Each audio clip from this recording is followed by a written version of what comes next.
I'm James Finney, and here is your morning market brief.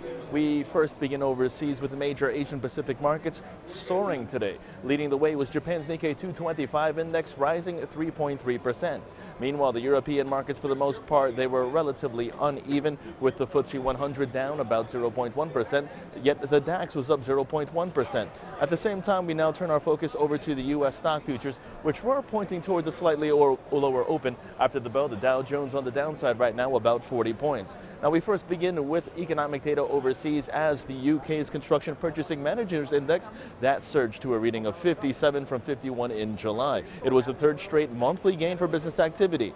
And we just had a series of important economic reports released in the United States. Consumer spending, that was up 0.5% as expected. The United States created roughly 162,000 jobs in the month of July.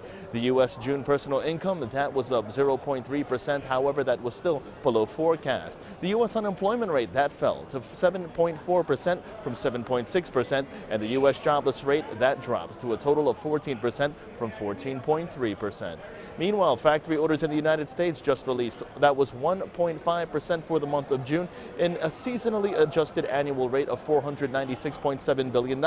That is, however, less than the total of 2.3% expected. And in corporate news, AIG, that stock surged after hours yesterday. This after the insurance company announced its first dividend since getting bailed out by the government. The 10-cent return comes on top of a share buyback of up to $1 billion. Meanwhile, keeping in corporate news, Toyota announcing its second quarter net profit had nearly doubled to a record $5.64 billion, thanks mostly to the falling value of the Japanese yen. The automaker went on to say that it would likely pump out more than 10 million vehicles this year. And the New York Times, Annie Lowrey, reports the Obama administration is interviewing 3 candidates to replace outgoing Fed Chairman Ben Bernanke. The 3 candidates are Larry Summers, Janet Yellen, and Donald Cohn.